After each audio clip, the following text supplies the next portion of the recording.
Queridos amigos, muy buenas noches, muchas gracias por acompañarnos en Señales Ocultas a través de Tercera Llamada Radio, bajo una producción de Cristian Aguilar Centurión, con la asistencia de Ajax Mondragón en redes sociales y a cargo de los chats en esta ocasión.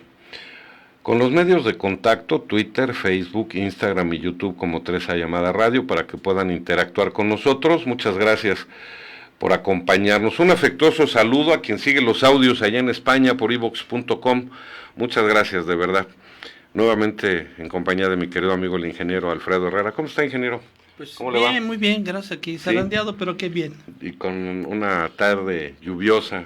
Sí. En el área metropolitana. Está loco el clima ya, ¿verdad? Bastante loco. Ya hemos platicado mucho de esto. Oiga, el tema quedó pendiente. Hoy hablaremos de la Tierra plana en la segunda parte. ¿Qué vamos a tratar, ingeniero? Vamos a tratar básicamente algo relacionado con las teorías en las que se basan las pruebas. Hay muchísimas pruebas en el campo del Internet en relación con la Tierra plana. Hay menos en relación a la Tierra redonda, pero de los dos temas hay bastantes pruebas. Y casi todas ellas versan sobre la teoría de la gravedad, la teoría de la ley gravitacional, la teoría de la relatividad, tanto la especial como la general. Sí. Y en fin, vamos a tocar esa parte. Vamos a tocar también algo relacionado con la geometría de la Tierra plana. Vamos a ver una aplicación que encontré por ahí en respuesta a una de las preguntas que nos hacía uno de los televidentes, oyentes de este programa, en relación a las distancias tanto en la Tierra plana como en la Tierra redonda. Es una aplicación la cual se parte de la latitud y longitud del lugar original o de partida, latitud y longitud del lugar de llegada, y entonces en automático la aplicación nos genera un mapita donde nos hace una diferencia de distancias en color rojo y en color azul para decirnos cuál es en la Tierra plana y cuál es en la Tierra redonda. En fin, ese tipo de... Vamos a ver algunos ejemplos y en esta ocasión vamos a enriquecer este programa con la presencia de un oyente. Sí, claro. Les comento, el programa pasado tuvo la gentileza Ricardo Schmidt de ponerse en contacto con nosotros y se nos hace muy oportuna la participación y la aportación que él pueda dar a este tema. Él está en los Estados Unidos, ingeniero, tiene, así brevemente una semblanza, que no viene ni al caso, pero bueno, es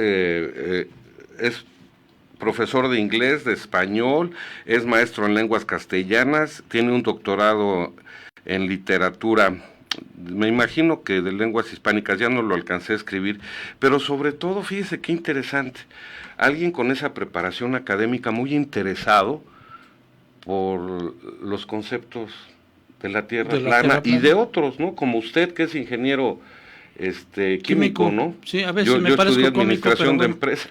Y entonces es fenomenal que temas que nada tienen que ver con nuestras actitudes, nuestra profesión, despierten interés, porque sabemos que algo no anda bien. Sí, claro. ¿Verdad? Lo intuimos. Lo podemos intuir. Pues bueno, Ricardo, muy buenas noches, muchas gracias por acompañarnos, esta es tu casa. Bueno, buenísimas noches, muchas gracias por la invitación y la semblanza ahí generosa. Tal cual, creo que intuimos que algo no anda bien. Entonces, independientemente de nuestro campo de formación, empezamos a cuestionar todo lo que está ocurriendo a nuestro alrededor. Algunos cuestionan, por ejemplo, temas políticos, cuestionan en su propia profesión, digamos, los profesores cuestionando el campo de la educación, los médicos cuestionando la medicina. No se requiere de ningún título ni de ninguna preparación para empezar a cuestionar algo tan básico como es nuestra cosmología, ¿no? Sí, claro. El mundo que nos rodea. Sí. Porque al final de cuentas la educación y la preparación académica que recibimos forma parte de un programa que bien puede ser adoctrinamiento, ¿no, ingeniero? Sí, claro. Sí, es que a través de una serie de programas que nos hemos atrevido a realizar, hemos encontrado que estamos siendo móviles de adoctrinamientos por parte de la élite en el poder. Hay ocultamiento de información y hay cosas que están sucediendo alrededor nuestros y no nos damos cuenta. Y quizá cuando nos demos cuenta como humanidad sea demasiado tarde. Por eso cuando alguien descubre algo y intuitivamente y empezamos a adentrarnos en esos temas, lo hacemos del conocimiento de la gente que nos quiera escuchar y nos quiera ver. De tal manera que nosotros estamos sembrando de alguna manera una semillita de duda, una semillita de reflexión acerca de determinados temas que finalmente nos ocupan y nos preocupan, ¿sí? No sé qué opinas al respecto, mi estimado Ricardo, por un lado, y por otro lado, ¿qué te animó a ver a adentrarte en este tipo de problemática de la Tierra plana? ¿Cuál es tu relación con esto? Bueno, la relación con esto viene porque si uno crece en un ambiente saludable, que no es el caso, lamentablemente no es el caso para la mayoría de las personas. Ahora, podríamos entrar a qué es un ambiente saludable, etcétera. Sí. Pero vamos a usar el sentido común y vamos a apelar al sentido común para definir un ambiente sano. Un ambiente, vamos a decir, tan siquiera donde no hay abuso. Cuando uno se cría en un ambiente donde no hay abuso, entonces puede despertar o mantener una sensibilidad hacia aquellas cosas que pueden resultar no ser ciertas, ¿no?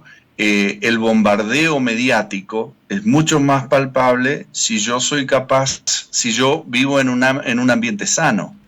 Ahora, si yo estoy a las corridas todo el día con el ajetreo de la vida y tengo 3.000 situaciones en marcha, por ejemplo, un alunizaje de 1969, a mí simplemente me resulta un titular de periódico, algo impresionante, digo, wow, qué bárbaro, qué interesante, el hombre llegó a la luna, bien, ganamos una partida, le ganamos la pulseada a la luna, ¿no? Que nos tenía ahí, de que prohibido llegar acá, soy intocable. No, nosotros los seres humanos vencimos a la luna, la conquistamos. ¿No? Así como conquistamos América, como conquistamos el reino animal, como podemos dominar un elefante, donde un león nos hace caso, la luna también. ¡Pum! Me desconecto, sigo con mi vida al día a día. Entonces quiero decir, no me quiero dar muchos méritos y no me quiero jactar de nada, simplemente por eso apelaba al ambiente sano. O sea que yo soy fruto de un esfuerzo ya anterior, que podría ser por parte de mis padres, por ejemplo, de simplemente liberarme de algunas preocupaciones, como para que yo pueda estar atento a la vida, ¿no? Atento a mi entorno, y que me empiecen a molestar algunas cositas que voy recibiendo. Y entre esas cosas, claro, menciona la luna. ¿Qué pasa? Cuando uno se pone a reflexionar realmente, sin ni siquiera consultar nada de información, eso ya sería aparte.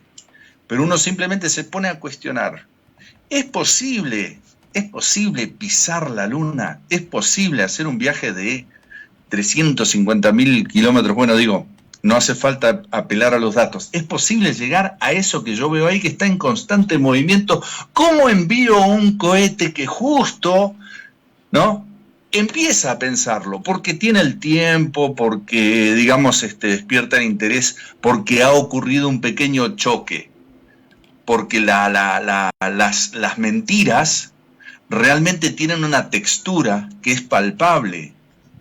No por nada los ancianos es más difícil mentirle a un anciano que a un joven, porque ya reconoce la textura de la mentira, no porque sea más inteligente ni nada, sino porque reconoce la textura. Pero para eso hay que tener atención, para eso hay que estar atento.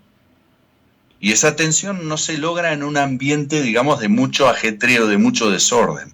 Ese es el ambiente que nos propone, si ustedes se fijan, perdón que me extienda, si ustedes se fijan en las series de televisión, en las películas, en el cine, la propuesta, la idea, la concepción del siglo XXI es una vida de correr para acá, para allá. Todo es dinámico, todo está pasando en un solo momento. ¿De qué podemos percatarnos si estamos en ese ajetreo, si estamos moviéndonos a esa velocidad? Absolutamente de nada. Entonces, ¿qué es lo que me conecta a mí con el tema de la Tierra plana? Bueno, justamente estos momentos de pausa, de los cuales no me puedo yo jactar y decir que son producto de mi propio esfuerzo. Ya hubo todo un empeño anterior por parte de la familia de decir, bueno, hijo, por lo menos te voy a tener un lugar donde dormir, un lugar donde comer. Pero bueno, me puedo acercar mucho más específicamente al tema de la Tierra plana, si es que quedé muy lejos del tema. No, está bien. Básicamente nos dices que la problemática de la mayoría de la gente es la lucha de satisfacción o satisfacer las necesidades primarias, y por lo tanto está inmerso en una lucha de trabajo constante, y de tal manera que casi no le queda tiempo para él, y mucho menos para reflexionar acerca de las condiciones que le ofrece la propia vida. Simple y llanamente está ocupado, y probablemente algún sistema de control de que se maneja en las teorías de la conspiración esté sujeto como individuo, pero también como humanidad. Y ese es el grave problema. Con esos tipos de programas que estamos haciendo, pretendemos darle un poquito de espacio a esa gente que ya llegando a su casa a dormir, ya en la paz y tranquilidad de su hogar, puedan ver y puedan accesar a esta información que de otra manera la tendrían muy alejada. Y aquí nos permitimos hacer nosotros pequeños estudios, pequeñas informaciones, para poderles dar algún tipo de programa que sea de su interés y de su conocimiento, tratando de que haya un despertar de conciencia de la mayor parte de la humanidad. Esa es nuestra finalidad.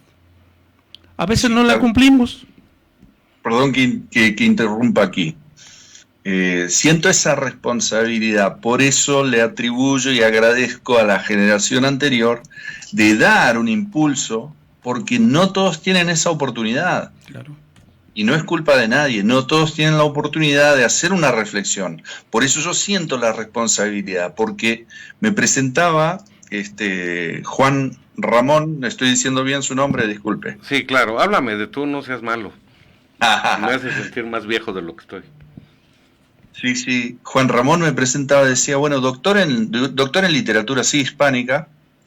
¿Qué hace un doctor de literatura hispánica hablando del tema de la Tierra plana? Y públicamente, un doctor en literatura egresado de una universidad estadounidense, una universidad de promedio para arriba, sabiendo que las universidades estadounidenses, fuera de la UNAM, fuera de la UBA y de Salamanca y de 4 universidades más, las universidades en materia de literatura hispánica más de mayor prominencia están en Estados Unidos, ¿no? Empezando por la Universidad de Texas.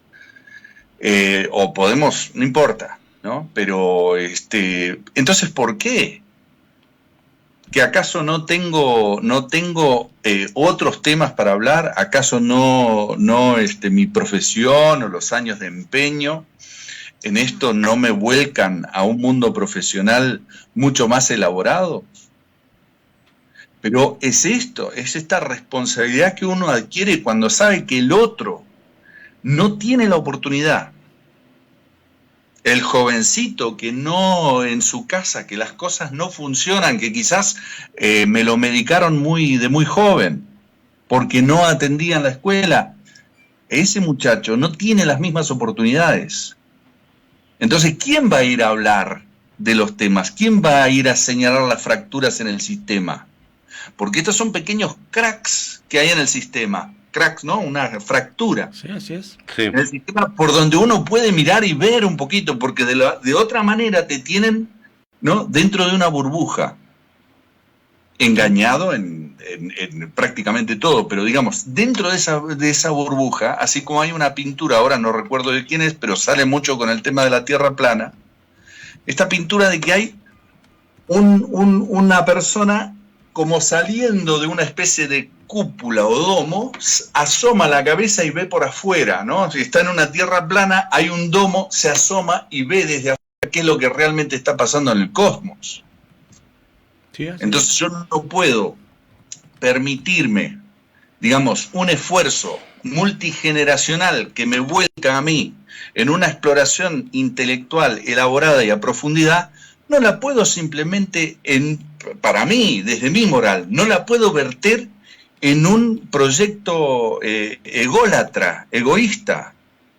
Yo siento la responsabilidad de traer la mayor cantidad de información posible a mis pares, ¿no? A mis pares, pero también a los menos afortunados o a los más jóvenes en este caso. Esa es una obligación que yo tengo. Claro.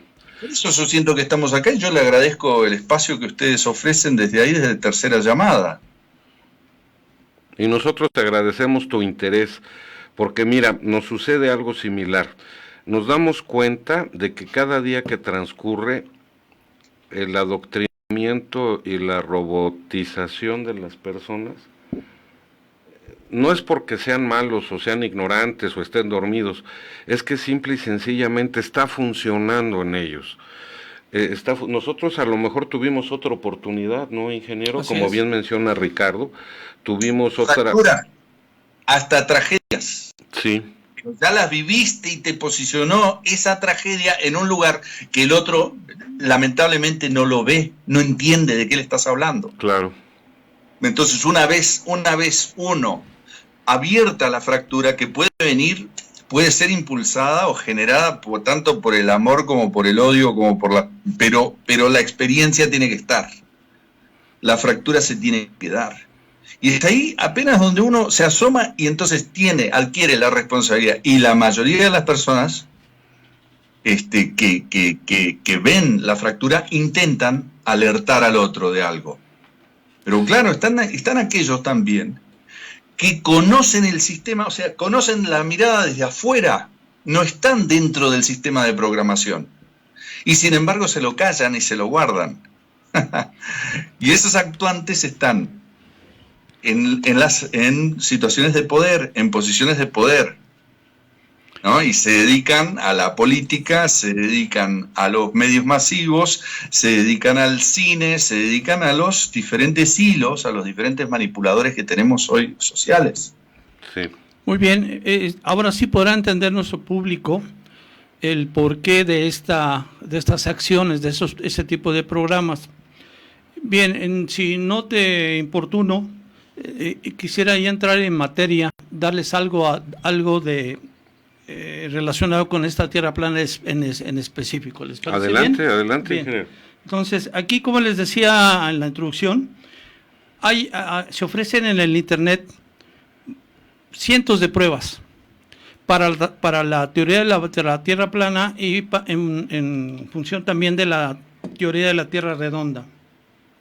Bien, básicamente encontré que la teoría de la gravedad, que fue desarrollada en 1687 por Isaac Newton, podemos decir de ella que la gravedad es un fenómeno natural por el cual los objetos con masa son atraídos entre sí, efecto mayormente observable en la interacción entre los planetas, galaxias y demás objetos del universo. Es una de las 4 interacciones fundamentales que origina la aceleración que experimenta un cuerpo físico en las cercanías de un objeto astronómico. El propio Isaac Newton habla de la gravedad y dice: Newton postuló que la gravedad es una acción a distancia y por lo tanto a nivel relativista, no es una descripción correcta, sino solo una primera aproximación para cuerpos en movimiento muy lento comparado con la velocidad de la luz. Esto significa que esta llamada ley de la gravedad no es tal, sino se trata de una teoría de la gravedad. ¿Estarías de acuerdo en este concepto? Por supuesto. Vamos a lo siguiente. Hago una pequeña intervención, si me permite. Sí, por favor. Y la gravedad es un planteo necesario tras haber trazado, concebido una Tierra esférica, un modelo heliocéntrico, un modelo en que la Tierra gira alrededor del Sol anualmente, etc. El modelo copernicano. Entonces, el modelo copernicano, que permítanme, obviamente hay una audiencia que cuestiona todo esto, pero permítanme desde esta postura. El modelo copernicano es una ficción en sí, o sea, es una elaboración, así como el Quijote, ¿no? Don Quijote de la Mancha es una elaboración, es un pensamiento vertido a escritos, fórmulas, trazos. Eso es el heliocentrismo copernicano. Y como ficción, ese modelo como ficción hace algunas preguntas, exige algunas preguntas o hace despertar algunas preguntas. Entre esas preguntas está: ¿qué es lo que mantiene a la Tierra girando en torno al Sol? ¿Qué es lo que hace que, porque claro, la gente se preguntaba, decía, pero ¿y cómo no nos caemos? Porque eso lo hemos preguntado todos de niños. ¿Cómo es que no nos caemos cuando estamos patas arriba? ¿No? Porque estamos también parados, nos imaginamos en México arriba de la Tierra, pero de noche quizás, en una noche de invierno, patas abajo, o los australianos están en patas abajo.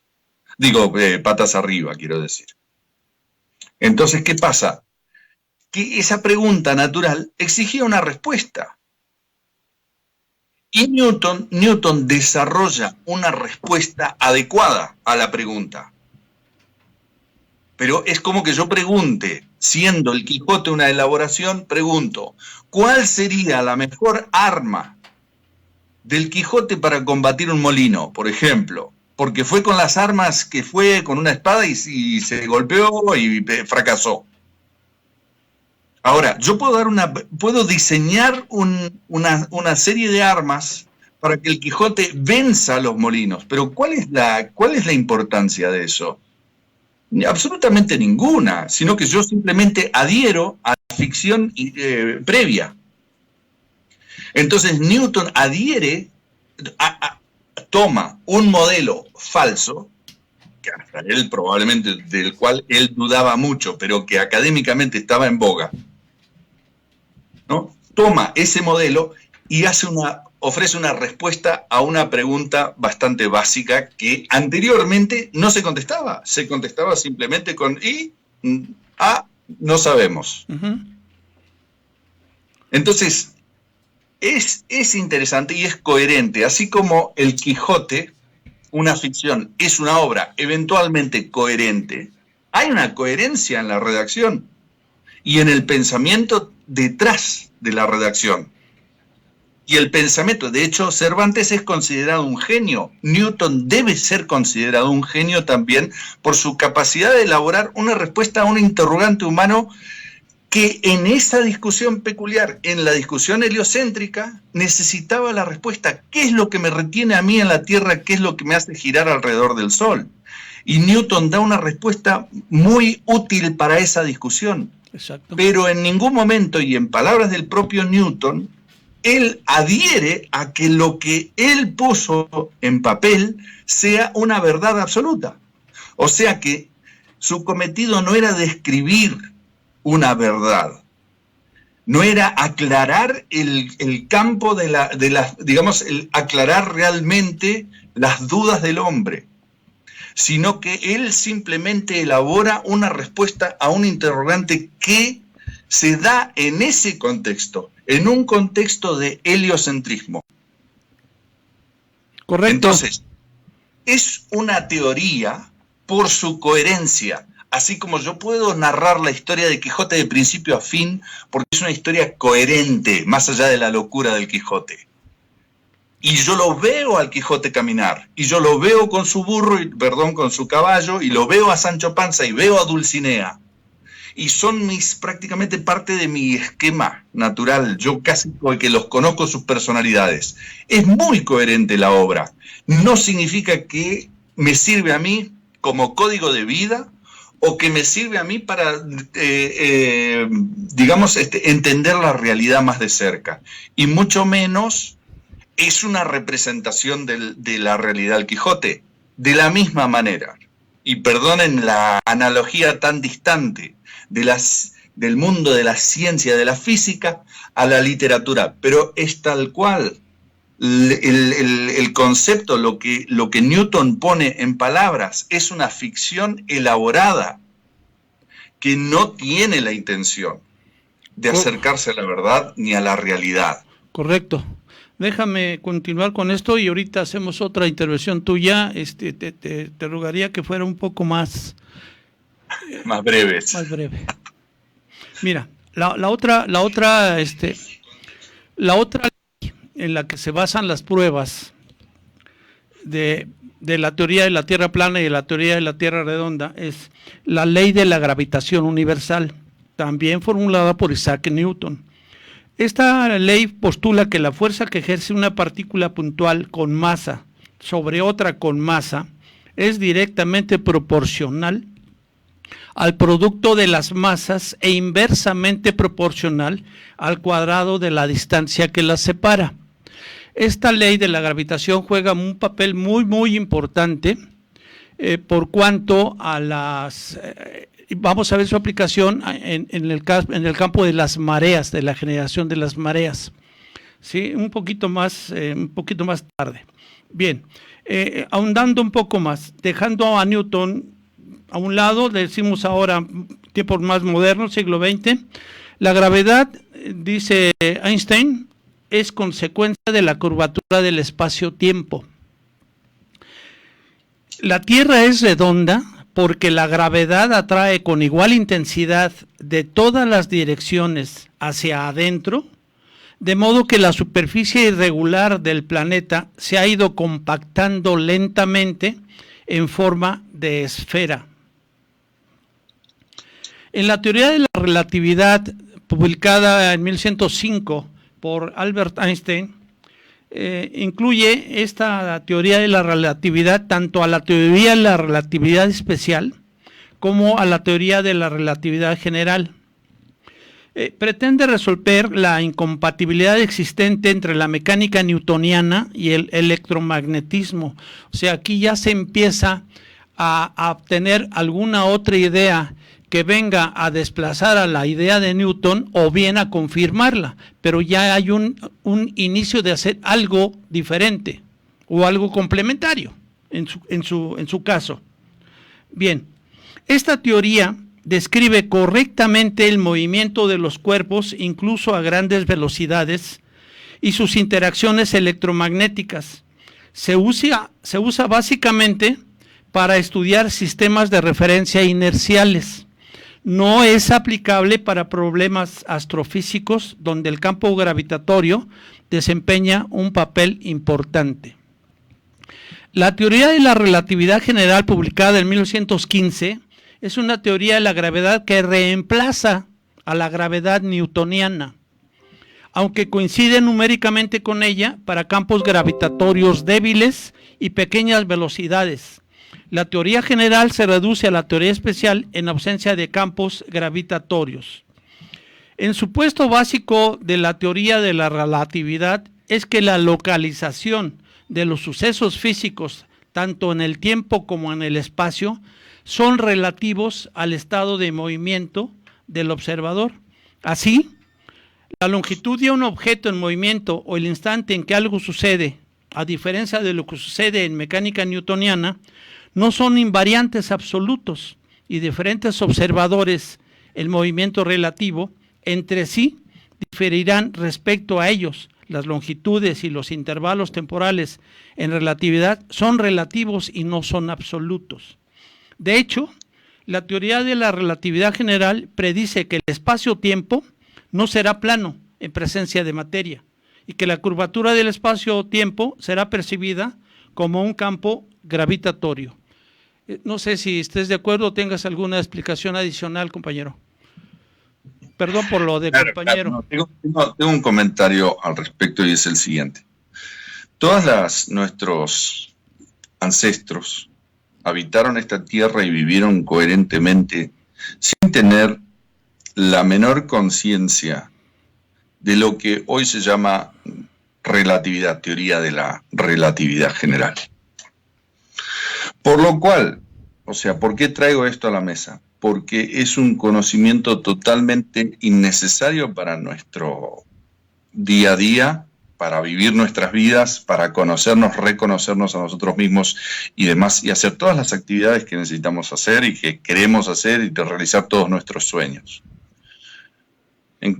Este tema de la teoría de la relatividad, 1915, bueno, cuando sale Einstein a hablar del tema, no recuerdo si mencionaba 4, 8 o 9 personas, pero él decía que solamente, por decir, me voy a ir por el número 9, solamente 9 personas comprendían lo que él quería decir con su teoría. Sí, así es. 9 personas en el mundo. O sea, y yo tengo 150 millones de mexicanos, o 30 millones de mexicanos, 20 millones de jóvenes mexicanos que están dispuestos hoy por hoy, a aferrarse dientes y uñas de la teoría de la relatividad y llenarse la boca de curvar el tiempo-espacio. Cuando uno le puede, sentado en una mesa, le puede decir, ok, bueno, ya que estamos acá, vamos a curvar un poquito el tiempo. A ver, ¿cómo se curva el tiempo? Por otro lado, ¿de qué me sirve a mí curvar el tiempo? ¿Cuál es el beneficio?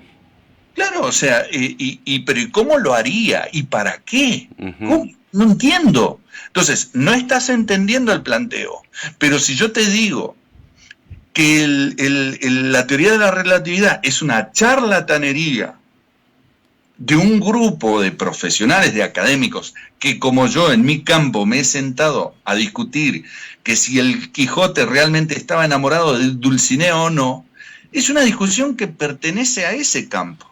Sí, interesante. Sí. Oye, ¿será que campo no tiene ninguna importancia, ni es demostrable, ni es indemostrable? Y la propia palabra relatividad justamente apela a esa ambigüedad en la que todo es relativo, depende de cómo se mire. Sí.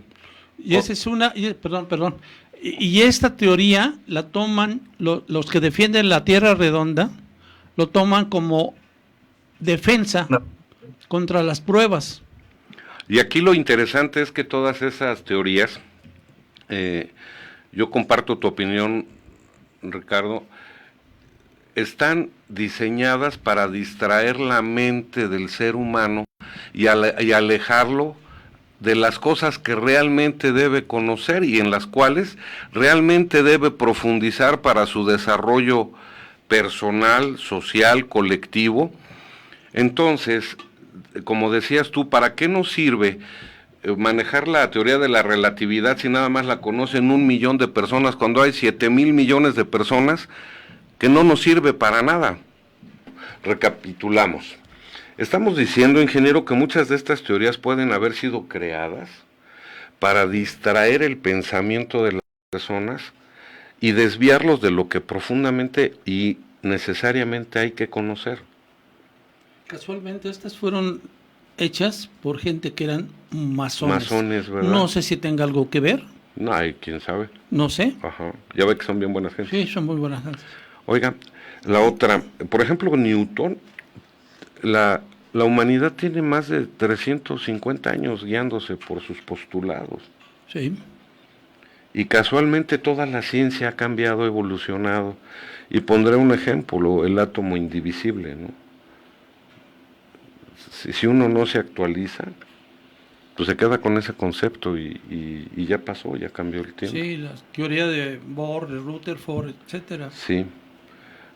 Ahora las ideas de la física cuántica, ¿no, ingeniero? También, de que se comporta como una partícula y como una onda. Entonces, en lo que no es que recobramos a don Ricardo. La otra. Hola, hola. Sí, ya estamos. ¿Ahí estás, Ricardo? Sí, aquí estoy. Perdón, es que le tuvimos una baja de voltaje y perdimos la comunicación contigo, pero ya lo solucionamos. Bueno, buenísimo, no, aquí estoy, perfecto. Ok, bien. Bueno, entonces nos quedamos en que muchas de estas teorías estaban diseñadas para distraernos, para alejarnos de la realidad, del sentido de vivir y de existir, ¿no? Desde mi punto de vista. ¿Tú consideras que así es también, Ricardo, no? Bueno, el tema lo que les quería comentar a los más jóvenes, el tema de atraerlos con el concepto de la complejidad. Hay un atractivo en la complejidad y hay una competencia en la que se entra desde muy chiquito, porque los sistemas académicos tienden a premiar a aquella persona que puede memorizar la mayor cantidad de cosas, no las cosas más importantes, sí, sino la mayor cantidad de cosas. Entonces hay una complejidad que se valora desde el mundo académico.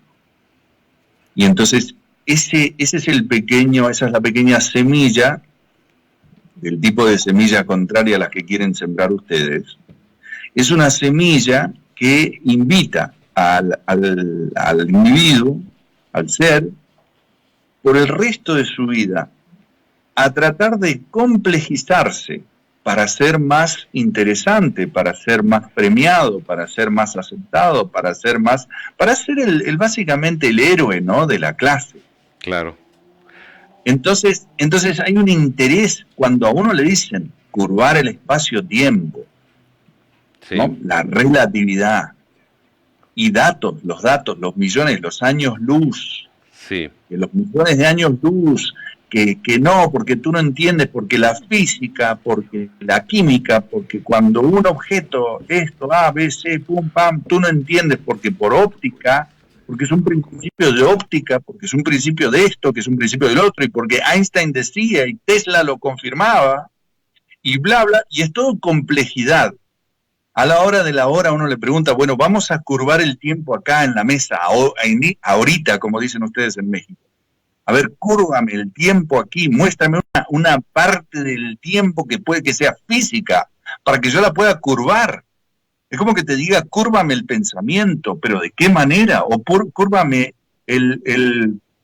la imaginación. ¿Cómo? Cúrvame los sueños. Si el tiempo no tiene materia, ¿cómo lo puedo curvar? Esa pregunta no importa. Lo que pasa es que tú no entiendes de física y tú no entiendes de la luz y la velocidad de la luz. Entonces no puedes entender el espacio-tiempo. Y yo te sigo preguntando algo mucho más básico. Perdóname mi ignorancia y el que sea tan básico. ¿Cómo hacemos para curvar el tiempo? Y no te lo saben contestar, pero van a defender a muerte todo lo que se ha elaborado a partir de esa premisa tan falsa y tan resbalosa. O sea, ¿de qué me agarro? Si yo puedo construir arriba de esa base, te puedo construir cualquier cosa. O sea, si ya me compraste esa mentira, es como a la novia. Si la novia te creyó que eras jeque en Arabia Saudita y que tenías 12.000 pozos petroleros, ¿qué no te va a creer? Oye, está como decir, el hombre llegó a la luna. Se trabajaron muchos años tenazmente, con muchos sacrificios, para que la carrera espacial comenzara. El hombre alunizó. ¿Y de qué nos sirve? ¿Qué Sí. cosas buenas le ha dejado al hombre aquí en la Tierra el que 3 o 4 personas hayan puesto los pies en la luna? Les dejó conocimiento, les dejó... Pero oye, y los miles y miles de millones de personas que viven de una manera tan denigrante, tan preocupante, esos no importan. Es más importante darle un valor al conocimiento, y todos esos cuestionamientos, a menos en mi persona, me han motivado a decir, es que esto no está bien. Les preocupa más el agua en Marte que el agua en el planeta. Sí, ¿no? sí, tal cual. Les Y preocupa por otro más lado, las erecciones solares que la las... gente que muere de hambre en África, por ejemplo, ¿no? Sí. Ujú. Y Y no solo, Juan Ramón, ¿qué nos ha dejado el viaje a la Luna? nada. Que la respuesta es 0, pero cuando yo hago la pregunta ¿qué nos ha robado? La respuesta es mucho. Es también algo que no se ve, porque la Luna, y esto obviamente entra en un campo mucho más, espiritual y demás, pero la Luna para empezar, es un conjunto de información. No es una base de datos, por así decirlo. Es un calendario, y eso lo saben todas las culturas. Incluso nosotros, que vivimos en un mundo tan alejado de la naturaleza, también intuimos, o la mayoría de nosotros sabe, que la Luna es un calendario, es un centro de información. Y que sabemos, por ejemplo, que hay personas que te pueden anticipar el clima por los siguientes 2 o 3 días, con una buena mirada a la Luna. Te saben decir si va a llover mañana, si no va a llover. Eso por hablar de el orden ya lo básico, ¿no? El primer conjunto, el primer set de información que contiene la Luna. Pero después, ¿qué? Al ciclo menstrual. La herramienta funciona así. ¿En qué? Hay un vaciado de la imagen en la fecha de la luna nueva. Hay un vaciado de luz, ¿no? Y en la fecha cumbre, cuando es luna llena, hay un esplendor y hay una belleza. Y que si lo comparamos, por ejemplo, al ciclo menstrual, nos damos cuenta que el momento de la luna llena es el momento también de la fertilidad. Y nosotros también nos sentimos de cierta manera, como hombres, como seres, nos sentimos de cierta manera cuando hay luna llena, muy diferente a cuando no la hay. O sea, es un momento particular que vivimos, es algo, es una magia. Entonces, cuando yo voy, y por eso la fecha, y por eso es el momento más fértil, porque por algo, cuando se quiere representar el cuadro más burdo de romance, se pone una luna llena por detrás, porque es el momento propicio, es cuando uno se inspira, cuando a uno le nacen cosas, porque también es el momento más fértil de la mujer. Una mujer en plena conexión con la naturaleza, menstrua a la vez que con el ciclo lunar. Está más guapa en la luna llena, y está desahuciada o sin nada en la luna nueva. Sí. Entonces, la luz esa refleja el momento, y nosotros nos sentimos atraídos por eso. Nosotros nos acercamos a la luna, nos acercamos a la mujer en su fecha más fértil, porque el objetivo de acercarme a la mujer es que fecunde. Y eso, cuando yo voy y pisoteo la luna, supuestamente voy y pisoteo la luna, la convierto en una piedra. dando vueltas, ahí una piedra, sí, ahí, ahora parece que tiene agua, vamos a tratar de aprovechar algunos materiales, sí, le recogimos 300 kilos de piedra, no sé cuántas, no, el orden de 300 kilos.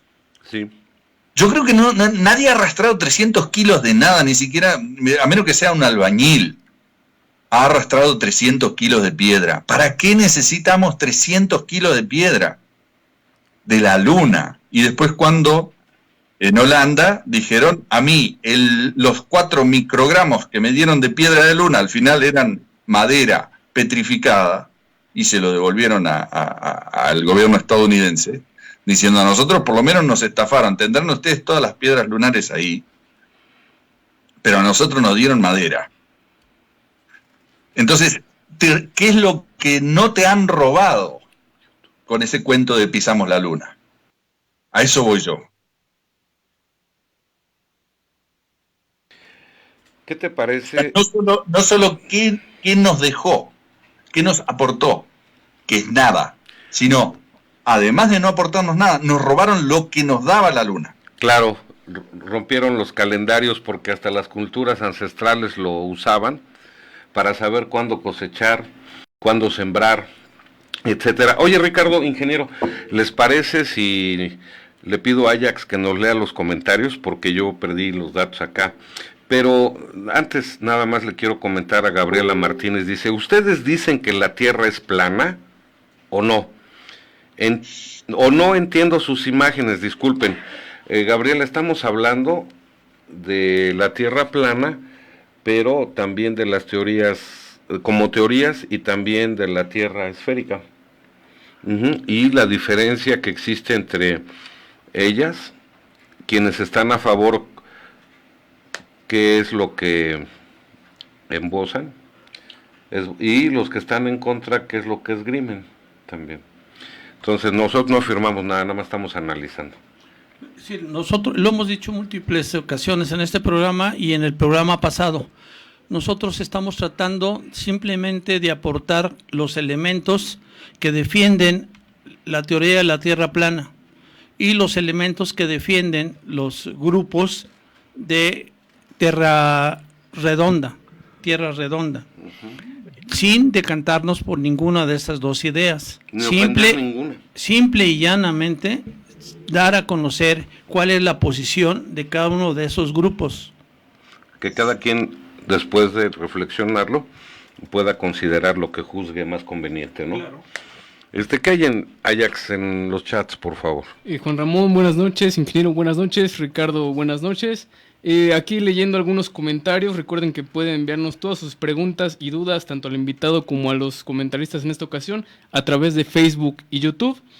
A través de Facebook primero nos envía un saludo Miguel Muñoz Reyes, diciendo que ya está listo.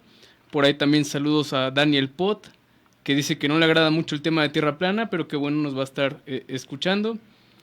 Saludos a Héctor M. Díaz García, que dice que es como el experimento del gato en la caja, si está muerto o vivo por el veneno que está dentro de su frasco, y que es como una persona que ve un 6 y que otra ve un 9, depende de cada uno de su realidad. Por ahí también saludos a Gabriela Martínez, saludos a toda la gente que se está uniendo, a Nelson Taracena, y eso es en Facebook. Y en YouTube está un poco más participativo. Por ahí nos dice Beto Camilo, que le hace una pregunta al invitado. ¿Qué hay debajo entonces de la Tierra plana? Órale. Pregunta Patrones Comunes, bueno, que nos manda saludos. Y le pregunta a Beto justamente qué hay dentro de la Tierra globo. Edoye33, saludos hermanos cósmicos. A Tepe Colomba, saludos amigos. Francisco Reyes, felicidades a todos por esta segunda parte. Excelente tema para amasar el seso. Saludos.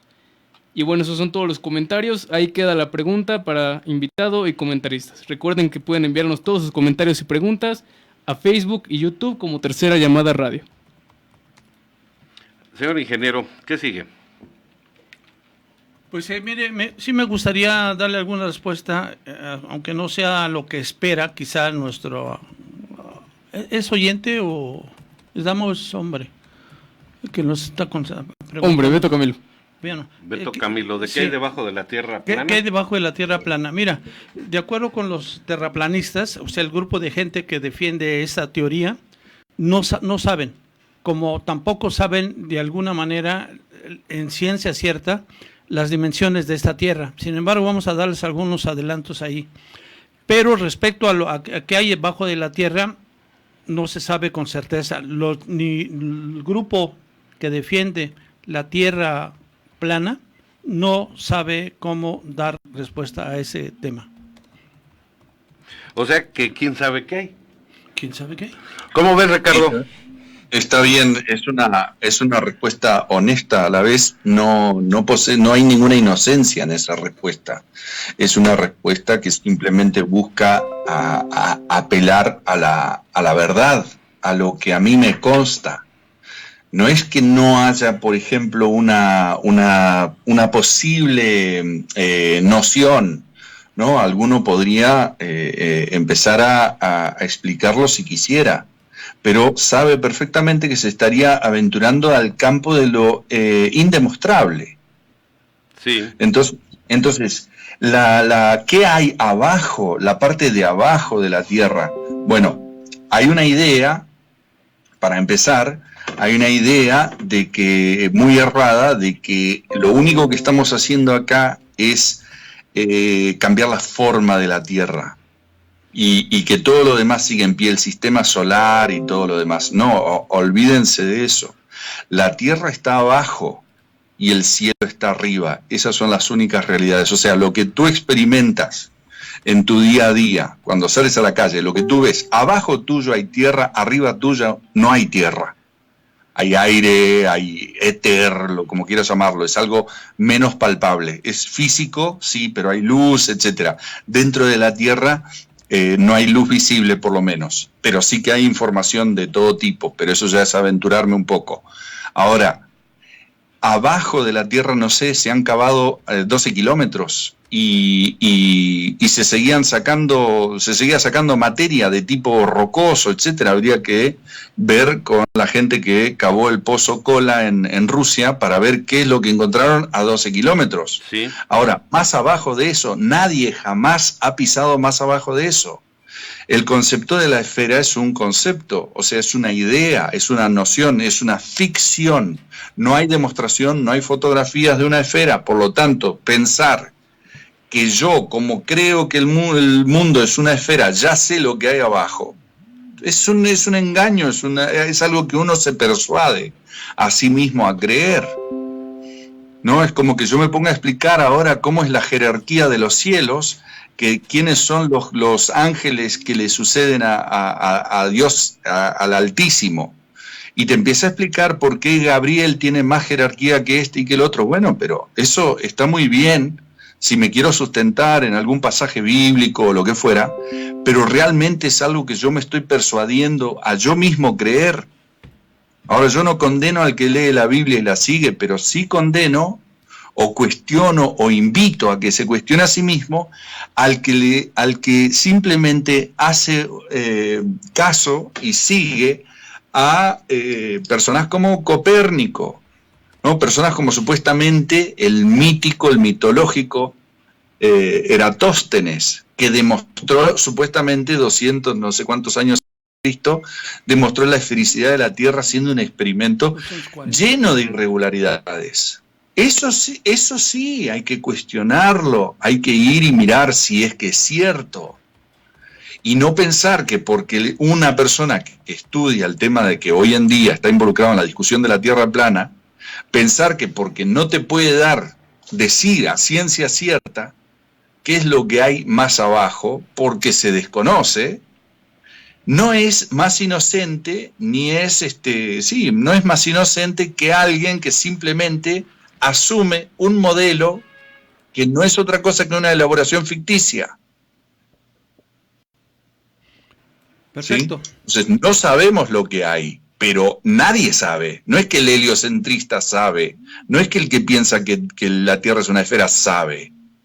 Porque de última alguien tiene nociones de qué es lo que es supuestamente el centro de la Tierra, que es algo magnético, es algo líquido, es algo sólido, no se sabe muy bien. En la escuela es una cosa roja, una bola roja, ahí en el centro de la Tierra. ¿Y qué es eso? ¿Quién lo tocó? ¿Quién lo vio? ¿Cómo funciona? ¿Qué temperatura tiene? ¿Cómo sabemos? ¿Cómo sabemos? ¿Cómo supuestamente piensa la gente que el hombre ha sido capaz de penetrar con ondas electromagnéticas o con ondas de radio, ha sido capaz de penetrar miles y miles de kilómetros en la Tierra? Cuando ni con el taladro más elaborado de la historia se ha podido penetrar más de 12 kilómetros. Claro. Y ahora el mundo heliocentrista sabe, a través de ondas de radio, sabe todo lo que hay adentro de la Tierra y cómo funciona y qué temperatura tiene y qué metales y qué combinación de metales y a qué presión está. Sí. Oye, y casualmente los gobiernos que dominan al mundo en todos los aspectos, tecnológico, alimenticio, farmacéutico, económico, ellos crean los planes de estudio. Y como ellos lo dicen, todo el mundo lo tiene que dar por hecho, ¿verdad? Crean su propia justificación científica y lo reparten por el mundo y ya todo el mundo lo tenemos que creer, como dice Ricardo ahorita. Nos dicen que en el núcleo de la Tierra hay hierro fundido y otros materiales, y nosotros, como eso nos enseñan en la escuela, lo tenemos que dar por hecho. Así es. Sin cuestionarnos, oye, ¿de veras será cierto? Pero llega alguien y nos habla de la Tierra hueca y ya chocó con esa preparación académica que tuvimos. Y peor, nos dicen, la Tierra es plana, y nos vamos contra ellos con todo, sin ni siquiera darles el beneficio de la duda y reflexionar que tal vez su postura tenga algo de cuerdo y válido, ingeniero, ¿no? ¿Cómo ves? Así es, sí. Me gustaría avanzar un poquito en el tema. Me gustaría avanzar, si les parece. Claro. Les parece bien. Usted la avanza y nosotros comentamos. Correcto. Y aquí tocaría ver por qué la Tierra no puede ser una esfera. Vamos a poner algunos ejemplos muy rápidos y sencillos. Dice, el 70% de la superficie de la Tierra está cubierta de agua. Las superficies de agua en reposo siempre forman un plano horizontal y nunca en la historia de la humanidad se ha observado cómo el agua se adhiere al exterior de esta. La ciencia lo atribuye a la gravedad, pero lo único que observamos de la gravedad es la aceleración de los objetos, es decir, que las cosas caen a una cierta velocidad verticalmente, sin saber a qué se debe, pudiendo ser magnetismo, presión o cualquier otra situación. Entonces, esta sería una explicación que dan los terraplanistas para decir que la Tierra no es esférica. La gravedad abundando, la gravedad es lo suficientemente fuerte para mantener los océanos a una bola giratoria, pero tan débil que los pájaros pueden volar. La ciencia dice que es la masa de la Tierra, es la que está jalando a todo. Es una gigantesca bola con océanos flexibles. El agua no se puede pegar a una bola girando. Recordemos que si tenemos como perímetro de esta bola, que representa la Tierra, son del orden de 46.200 según Eratóstenes en la primera medición, hace 240 años antes de Cristo. ¿Sí? Se ha aproximado más, han hecho mediciones más exactas y son del orden de 40.030 kilómetros. Bien, entonces, de acuerdo con ese giro, si sostenemos que la Tierra gira sobre su propio eje y tenemos que da una vuelta en 24 horas, entonces del orden de 40.000 kilómetros, entre 24 nos da un poco más arriba de 1.400 kilómetros por hora, velocidad a la que estaría girando nuestra Tierra. Bien, ese sería un punto. Otro punto. Ahora se enseña comúnmente que las mareas oceánicas de la Tierra son provocadas por la atracción de la Luna gravitacional. Sin embargo, si la Luna tiene solamente 2.160 millas de diámetro, o sea, unos 3.474 kilómetros, y la Tierra 7.920 millas, que corresponde a unos 12.740 kilómetros. La masa de la Tierra es de 5.972 por 10 a la 24 kilogramos. Reitero, 5.972 por 10 a la 24 kilogramos. Y la Luna tiene 73.49 por 10 a la 24 kilogramos. Se deduce que la Tierra es 81.3 veces más masiva. En el programa anterior yo me equivoqué, les dije que la Luna respecto a la Tierra era 8 veces, más bien, que la Tierra era 8 veces más grande que la Luna, y es 81.3 veces, de acuerdo con estos datos. Entonces, se deduce que la Tierra es 81.3 veces más masiva y por lo tanto el objeto más grande debería atraer a los más pequeños hacia ella y no a la inversa. Si la gravedad mayor de la Tierra es la que mantiene a la Luna en órbita, es imposible para la gravedad menor de la Luna reemplazar la gravedad de la Tierra, especialmente a nivel donde su atracción gravitacional estaría aún más fuera del alcance de la Luna. Y si la gravedad de la Luna realmente sobrepasase la de la Tierra provocando las mareas hacia ella, no debería haber nada que impidiese que siguiesen adelante y hacia arriba, hacia su gran atractor. O sea, esos son puntos que tiene a considerar los defensores de la teoría plana. Bien. ¿La Luna debería llevarse el agua? No, porque la Luna está sujeta a la fuerza de atracción de la Tierra. No, sí, pero me refiero a que si realmente la fuerza de atracción la ejerciera la Luna, sí, ella debería jalarse todo el agua. Exacto, pero aquí se ve que definitivamente no puede ser. Sí. No puede ser. Bien, viendo la parte ahora de la curvatura de la Tierra, hay una fórmula, no sé si puedes poner esta imagen. Sí. Ahí van a ver que hay una fórmula en Excel que se trata de lo siguiente. Dice, en la figura se ve que en la parte del polo norte avanza de 0, 1000, 3000, 5000, 6373 kilómetros.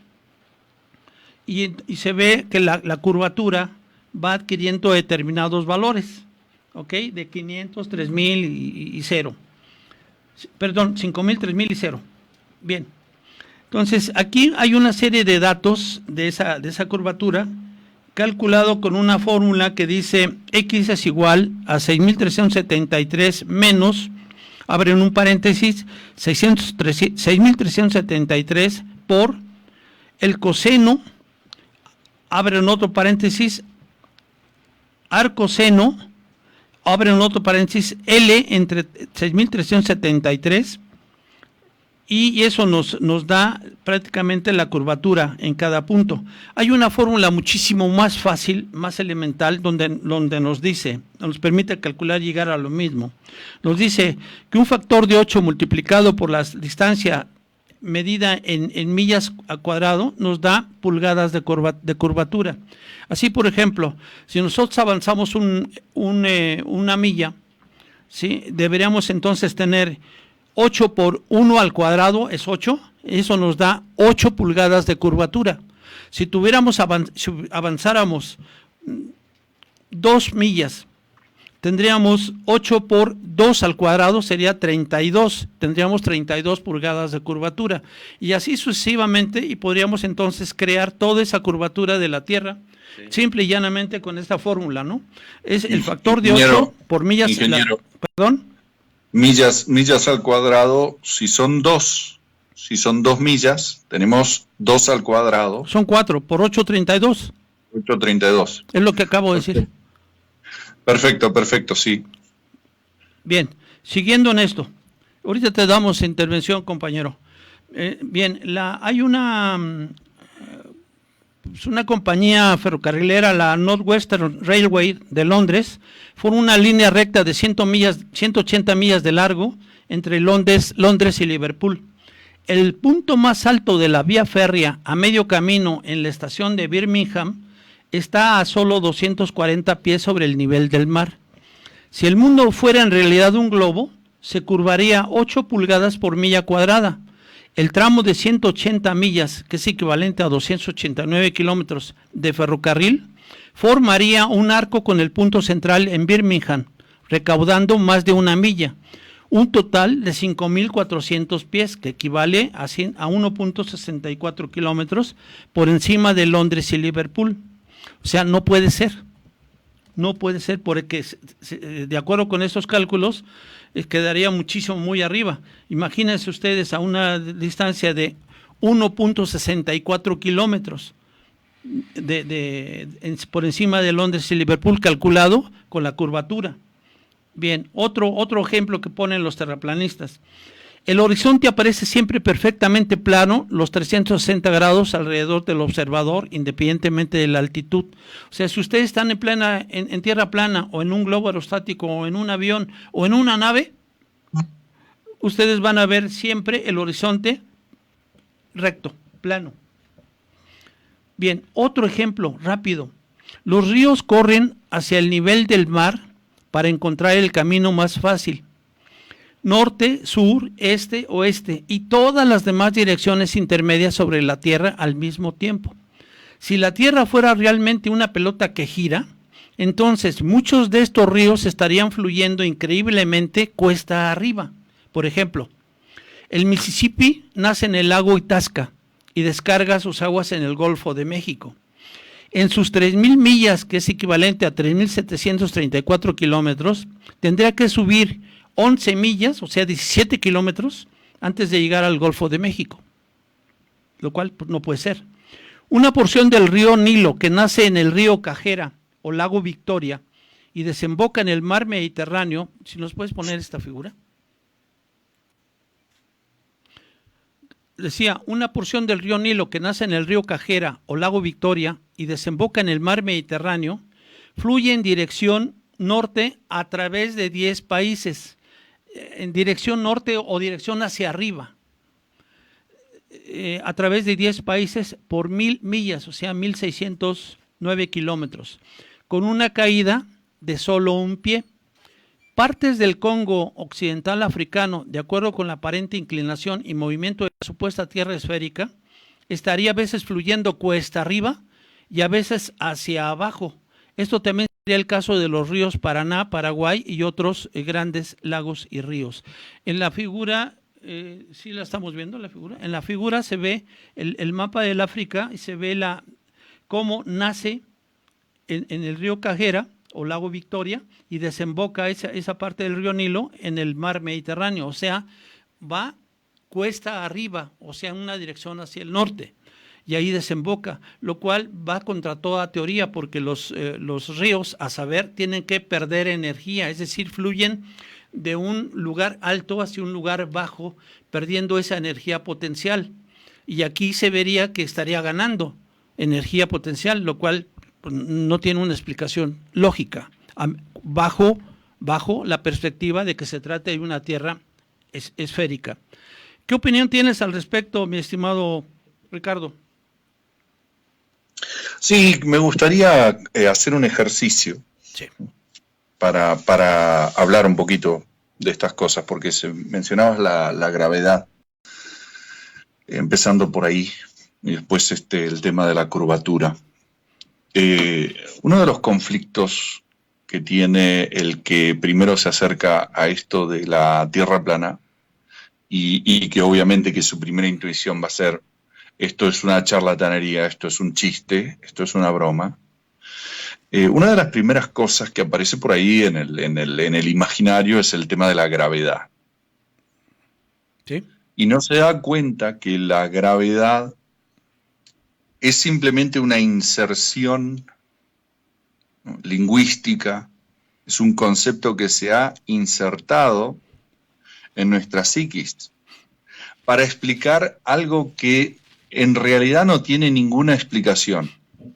Si yo te pongo dos opuestos, dos cosas opuestas, te pongo por ejemplo luz y oscuridad, luz y ausencia de luz.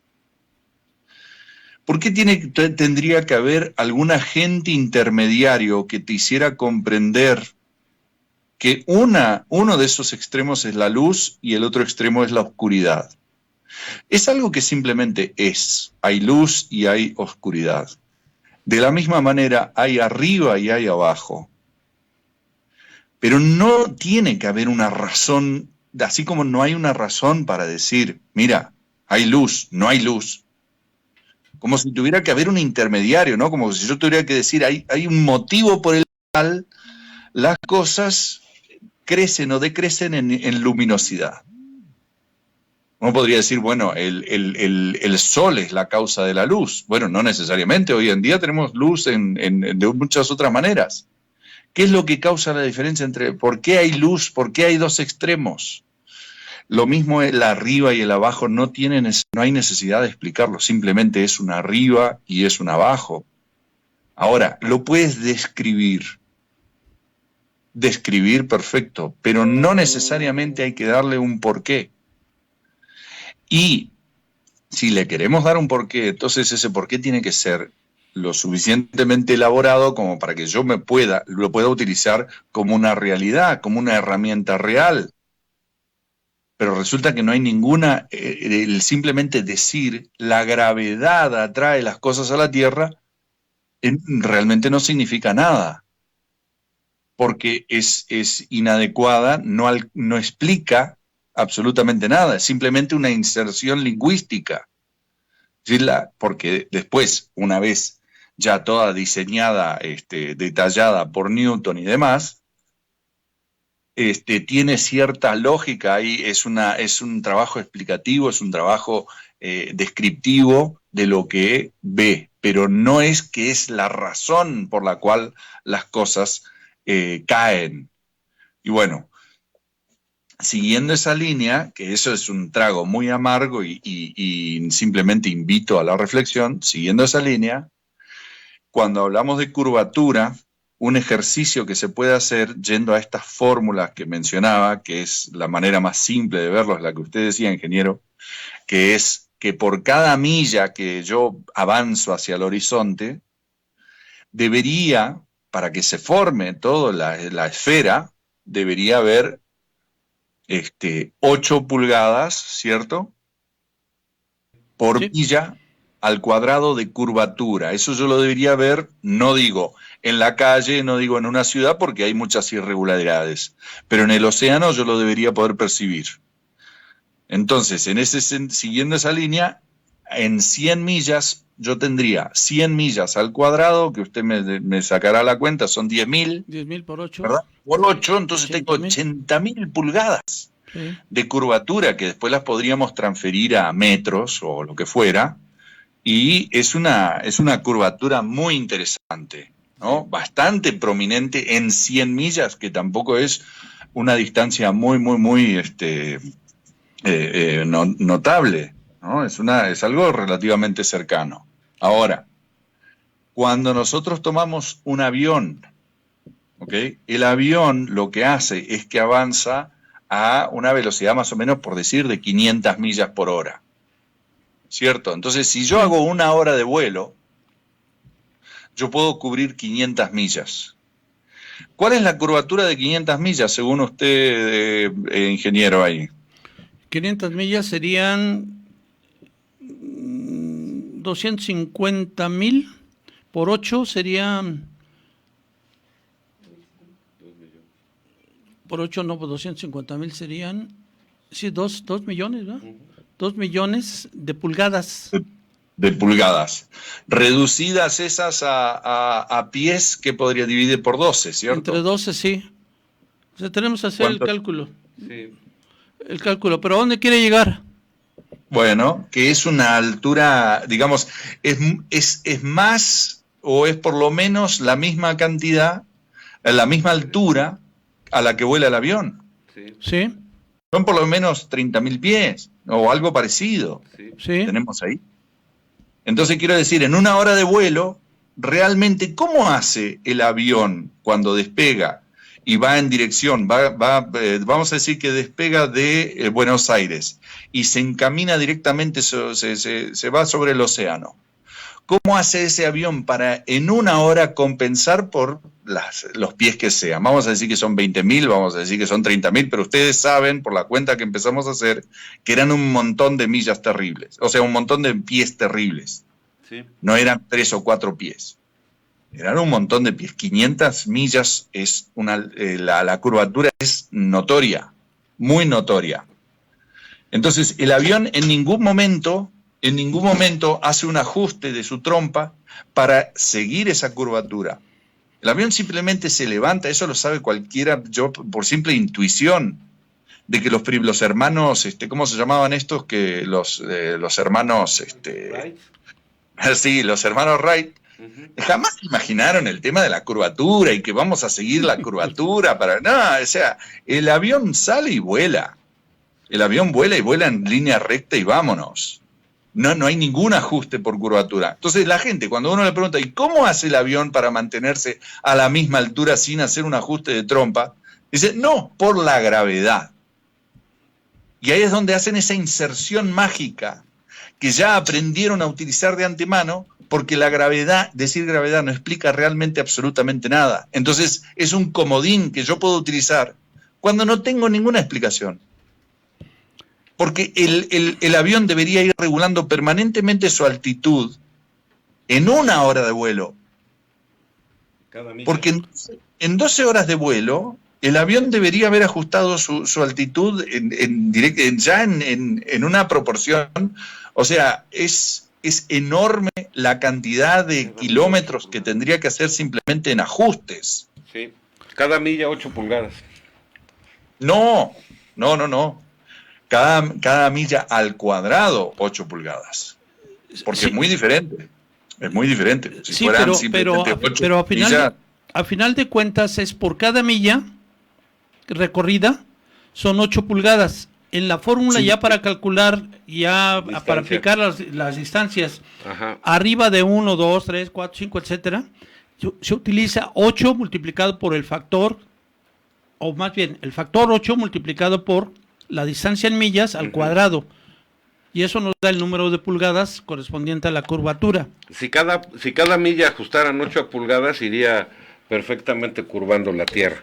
Oye, pero aquí cabe otra pregunta, ingeniero. A ver, la rotación de la Tierra a 1.400 kilómetros por hora debe crear o debería crear una fuerza centrífuga que impidiera que las cordilleras de montañas fueran tan dispares en altitud.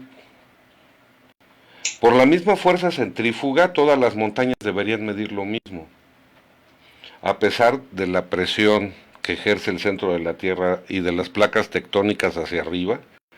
Es más grande la fuerza centrífuga que ejercería toda la Tierra en su rotación, y no es así.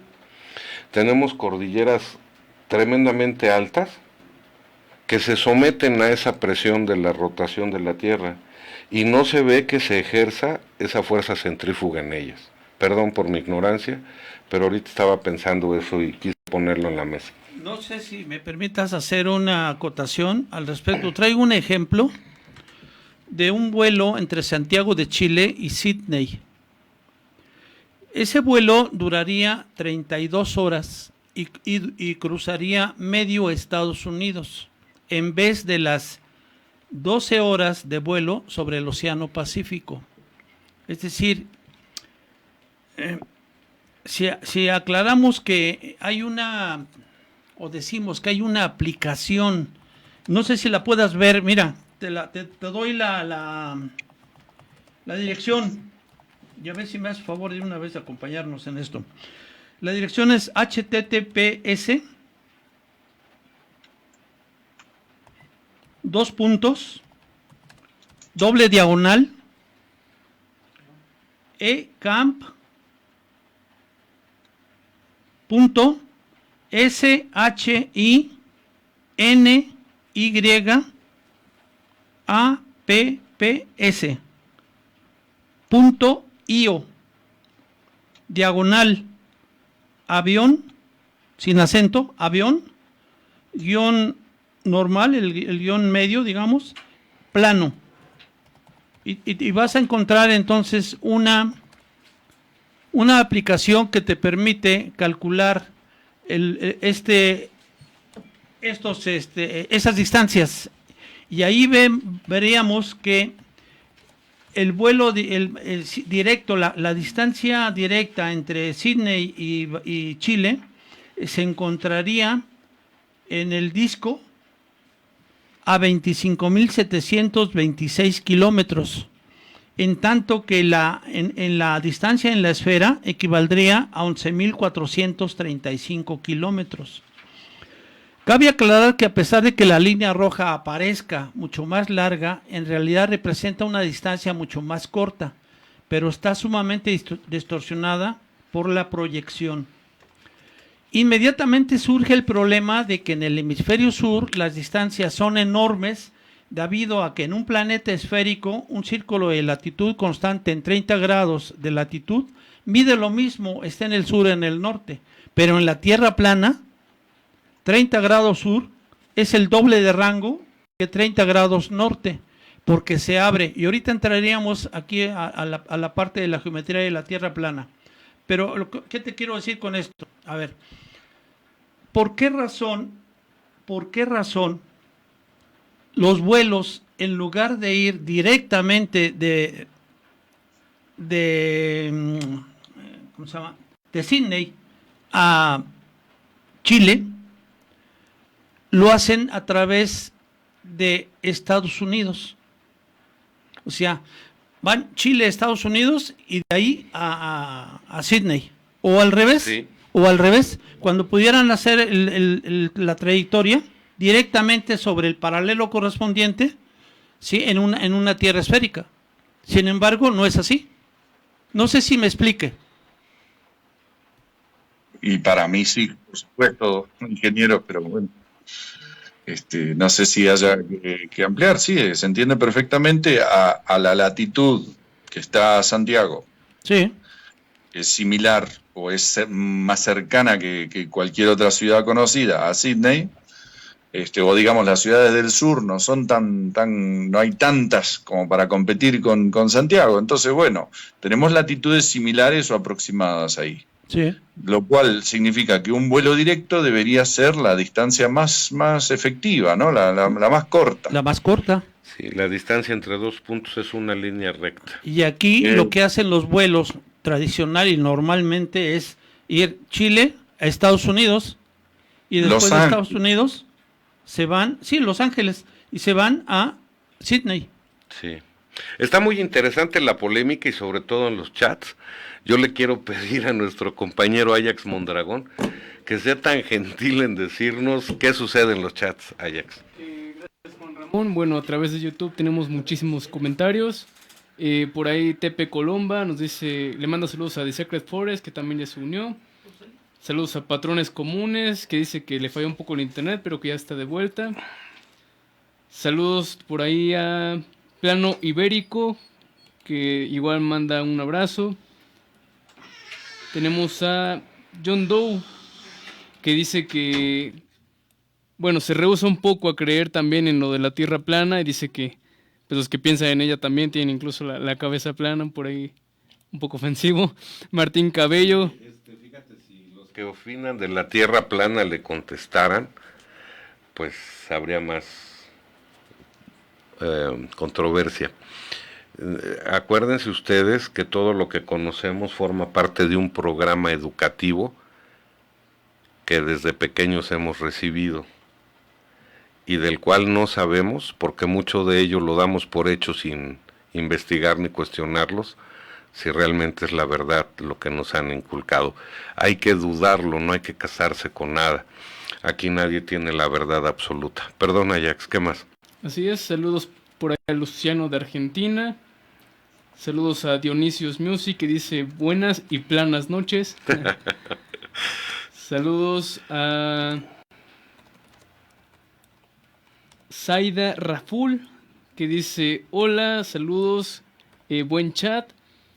Y qué padre que se permita cuestionar el modelo impuesto. Saludos a Martín Cabello, Patricia Mendoza, que dice que se supone que los vuelos en avión se hacen sobre la Tierra y no atravesar el océano, porque si lo hacen y ocurre un accidente, sería imposible ayudarlos de forma rápida. Saludos a Dionisio Music. Oye, ¿y sobre la Tierra, si vuelan y se caen, no moriría más gente? Por ejemplo, si un avión vuela sobre el continente americano para no meterse al mar y se cae, ¿no morirían más personas por volar sobre las ciudades? Buena pregunta, ¿no? ¿Qué más hay? Hay uno de los cuestionamientos y ya rápidamente vamos a Facebook, donde tenemos a Nelson Taracena. Pero espérame, dice Ángel Velázquez, el terraplanismo es un movimiento de gente sin oficio y sin ningún tipo de conocimiento ideado para mantenernos entretenidos, mientras los que sí pensamos hacemos el trabajo por ustedes. Es como dejar los niños en la guardería mientras se va a la oficina. ¿Cómo ve, ingeniero? No, creo que no. Vale la pena decir que ya no son tan poquitos los que piensan que la Tierra es plana. Sí. Y ahí hay gente, hasta doctorados. Sí. Entonces... Como el invitado del día de hoy. Como el invitado del día de hoy, sí, hay gente preparada. Hay gente que discute con muchas bases, con muchos argumentos, con el apoyo en experimentación. Sí, no es, ¿cómo te diré? Gente improvisada. Gente improvisada o también que nosotros pensemos que esa gente no tiene otra cosa que hacer. No, son temas reflexivos de mucha importancia porque ¿qué tal si sí es cierto? Tal vez sería bueno, a ver Ricardo, ¿qué opinas? Que cada persona dijera, a ver, si yo defiendo la Tierra esférica, que dicen no es totalmente esférica, está ovalada, achatada en los polos, etcétera. Si yo defiendo esa teoría, ¿de qué me sirve? ¿Qué bueno me ha dejado en la vida? ¿Y qué de bueno le ha dejado a la humanidad? El que yo me aferre a que la Tierra, o al que yo crea o participe que la Tierra es esférica. Ok, pero también, si yo considero que la Tierra es plana, ¿y qué cosas buenas ha logrado la humanidad de saber que la Tierra es plana? Si empezáramos por hacernos esos cuestionamientos, Ricardo, creo que tendríamos la oportunidad de darnos tal vez valga la redundancia, la posibilidad de entender otros pensamientos, ¿no crees? Sí, perfecto. Mira, para la persona que hace esta acusación seria, a mí no me duele, no me ofende, porque obviamente en su momento yo pensé lo mismo, ¿no? O sea, esto es un pensamiento muy natural. Claro. De que cuando vemos a alguien que está cuestionando algo tan básico y algo tan fuera de lo que normalmente me detengo a considerar, me parece que es alguien que está simplemente tratando de llamar la atención o no sé, ese tipo de cosas, ¿no? Ahora, una vez que nos permitimos el debate, entonces la Tierra plana avanza muy rápido, porque vamos a decir una cosa muy sencilla. Vamos a decir, somos dos personas que apenas nos conocemos, tenemos una Nikon 900, P900. Nos vamos a Colonia, Uruguay, los dos. Enfocamos hacia Buenos Aires y podemos tomar una foto de los edificios en Buenos Aires. Después utilizamos la fórmula de curvatura que nos compartía el ingeniero y decimos, estamos viendo algo imposible. No puede ser. Bien, en la fórmula deberían haber unos 100 y tantos metros de curvatura. Creo que son 194 en 50 kilómetros. Sí. 194 metros debería curvar la Tierra. Entonces yo no puede ser que esté viendo los edificios prácticamente en su plenitud en Buenos Aires. Entonces, nosotros dos, que somos personas de la calle, quizás no sepamos mucho de óptica y mucho de la luz, y que si la luz, la curvatura, refracción, de eso no sabemos mucho. De entrada, quiero decir, porque somos dos personas de la calle, pero ¿podemos hacernos la primera pregunta a partir de lo que estamos viendo? Ya después, que si le podemos dar una explicación, que si vamos al ingeniero, al profesor, nos vamos a la UNAM, porque los dos, acá están las fotos, las hicimos las fotos, y según la curvatura, la fórmula de curvatura, no deberíamos poder verla, no sería posible. Y ya entonces el profesor de óptica, bla, bla, nos explica, no, que mira que la refracción, que la luz, que esto, que lo otro. Pero de entrada, los dos vimos algo que supuestamente era una imposibilidad. Entonces, ¿cuál es el problema de entrar a esta discusión? ¿Por qué tanto miedo a entrar a la discusión si es algo súper fácil? No es que las cosas están ocultísimas y que simplemente... No, es simplemente un acto de observación, y esto mucha gente lo trajo de la televisión, simplemente en el sentido de que mirando el noticiero, publican una foto de Chicago desde la playa San José, que es del lado de Michigan, ¿no? Una foto del estado de Illinois, que está del otro lado del lago, la ciudad de Chicago, y el tipo tiene que explicar, es una foto nítida de la ciudad de Chicago, y del tipo, el meteorólogo, cuando muestra la foto, tiene que decir, esto no es la realidad, nosotros no podemos ver la ciudad de Chicago ahí, esto es un mirage, ¿no? Un espejismo. Pero todos hemos visto espejismos, todos conocemos un espejismo y sabemos la diferencia entre un espejismo, porque se ve todo medio raro, y sabemos cuando estamos viendo una foto de algo que está ahí. Pero el profesor de física y de óptica y de esto y del otro te lo explica de mil maneras, que es un espejismo superior, que se refracta 2 veces, que se invierte de la imagen, primero se invierte para acá y después se invierte para allá, y tú lo ves como si fuera una imagen real, pero es un espejismo. Y te lo explica, pero uno se queda mirando y dice, pero espejismo, a mí me parece normal, me parece que estoy viendo lo que yo veo. No, porque hay una...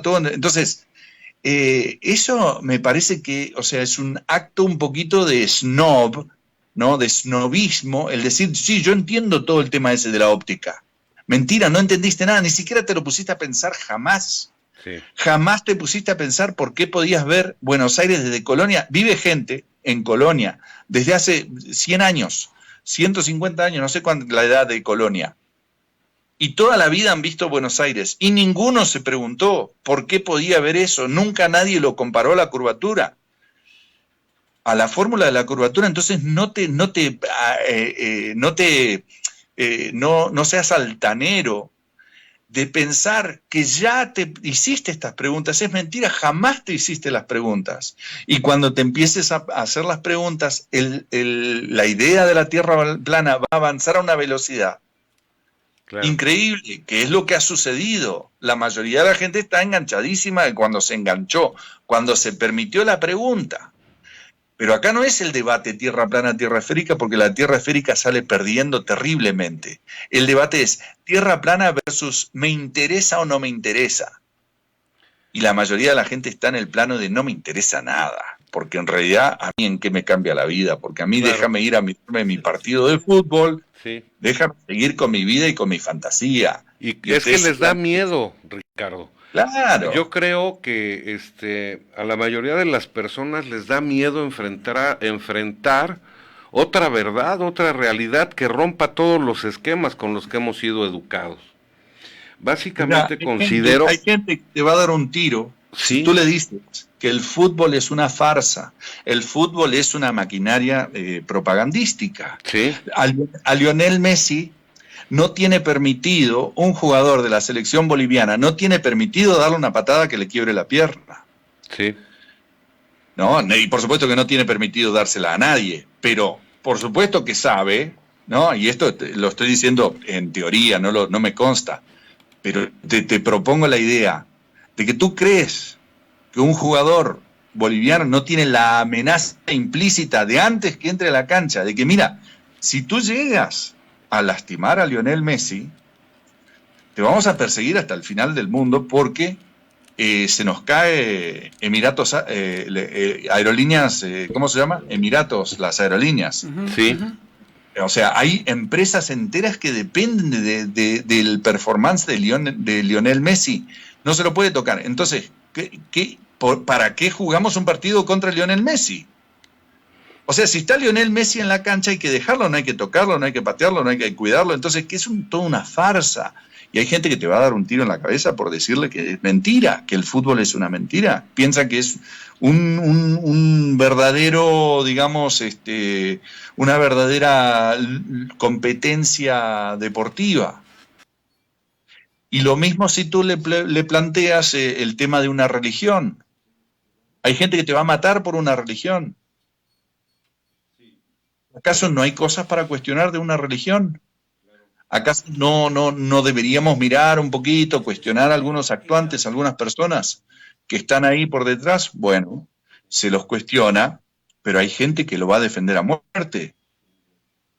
Y lo mismo sucede con esto de la ciencia, con esto de la cosmología. Hay gente que se agarra de la cosmología como si fuera un patrimonio personal, como si fuera de ellos, como si fueran, digamos, que fuera parte de su identidad, y la defiende a muerte sin que le conste absolutamente nada. Sí. Oye, Ricardo, ingeniero, el tiempo voló. Casi nos chutamos ya las 2 horas. Yo quisiera preguntarle, sí, ingeniero, ¿qué le falta a usted todavía por exponer? Algo es resolver una pregunta que nos hicieron la vez pasada, Sí. que considero que es muy importante darle respuesta. ¿La de los planes de vuelo o qué? No, es en relación a la geometría de la Tierra plana. Ahora, O sea, necesitamos ver ese punto. sí. ¿Qué es? ¿Yo? Ah, el ingeniero. Que si se acerca Más un cerca, poquito más cerca, Perdón, sí. perdón. Bien, no está sé tan entonces si interesante nos que- pones esta figura, la figura Sí. esta, por favor. Bien, me gustaría hablar en este momento, dado que se nos fue un poco el tiempo, Ricardo, sobre una pregunta que nos hicieron la vez pasada en relación a la geometría de la Tierra plana, las dimensiones básicamente. Bien, en la figura que nos va a hacer favor de poner el Ya está en el- señor productor, que me dice que ya está, Ujú. ahí vemos un disco con varias líneas trazadas sobre de él. En el disco principal, en azul, y está el mar, los mares, y en gris están los continentes, los macizos continentales. En la parte superior se ve una esfera de color amarillo y se ve una RS dentro de él. Bien, entonces vamos a partir de esta base. La Tierra plana es un disco de radio R minúscula. Ahí se ve claramente el lado derecho, Sí. ¿okay? Y a la mitad. Bien, con un sol de radio R mayúscula S, radio del sol, ¿ok? A una altura H minúscula. Espero que me estén siguiendo. Después, cualquier punto sobre la superficie se define por su longitud, es decir, LON.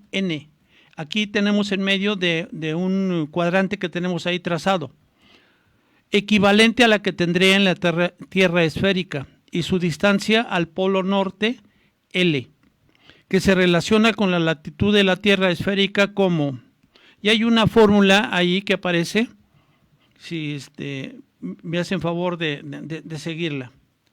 Bien, miren, para poderle poner números a esta figura, vamos a hacer lo siguiente. Los terraplanistas, o sea, la gente que sigue, que defiende con mucho ardor esta teoría de la Tierra plana, no da un diámetro de este círculo. No da un diámetro de este círculo. Entonces, si somos congruentes con las medidas encontradas en principio por Eratóstenes, que no es aceptado esa medición por los terraplanistas, aclaro, ¿sí? Pero si tomamos como válido esa información y aún más la información esta, si nosotros tenemos una semicircunferencia entre el polo norte y el polo sur, a lo que le llamamos meridiano, en el frente, y en la cara posterior tenemos la otra semicircunferencia. Unido a esas dos semicircunferencias tendríamos el perímetro de la Tierra en los polos. ¿Ok? El perímetro de la Tierra en los polos. ¿Están de acuerdo? Bien. Ahora, si tomamos esos meridianos, ese meridiano, y lo trasladamos hacia el disco, tendríamos una distancia del valor de la media circunferencia hacia abajo, y tendríamos la otra mitad, la otra media circunferencia hacia arriba, de tal manera que si la determinación actual de el perímetro en los polos de la Tierra es de 40.030 kilómetros, entonces el radio R minúscula sería equivalente a 20.015 kilómetros. ¿Ok? Bien. Ahora, consultando la Wikipedia, digamos, de la Sociedad de la Tierra Plana, se encuentra que nos dicen: el Sol se encuentra por encima de la superficie terrestre en la Tierra plana, a una distancia del orden de 3.000 millas, que eso sería equivalente a 4.800 kilómetros. Entonces, la altura H aquí sería del orden de 4.800 kilómetros. El radio del Sol lo dan, me parece ser que del orden de 52 kilómetros. Y hay un muro de hielo que representa al polo sur, que circunda, que contiene los mares de ese disco que constituye la Tierra plana. Se trata de un muro de hielo de 45 metros de alto como límite exterior. Eso sería entonces las dimensiones de esta Tierra. No sé si estés de acuerdo, tengas alguna idea mejor. Sí, mira, la Sociedad de la Tierra Plana no es una fuente que nosotros consultamos de regular. En todo caso, uno la mira por una cuestión de curiosidad para estudiarse. Yo personalmente no he leído nada de la Sociedad de la Tierra Plana, ni siquiera me interesa, porque ya de movida me di cuenta que no tenían nada para ofrecer. Pero sí que seguramente hay algunos puntos en los que coincidimos. Nosotros estamos estudiando esto desde observaciones mucho más coherentes que lo que pueda decir la Sociedad de la Tierra Plana. El tema del Sol, por ejemplo, rapidito. El Sol no se comporta como un objeto en el cielo, y las observaciones que podemos hacer desde la Tierra son similares a las que podemos hacer cuando vemos el arco iris. O sea, el Sol viaja conmigo, el Sol depende de mi perspectiva, su posición. Es imposible triangular el Sol. O sea, una persona en New York y una persona en México van a ver dos soles totalmente diferentes. No están viendo el mismo Sol, aun si se están hablando por celular.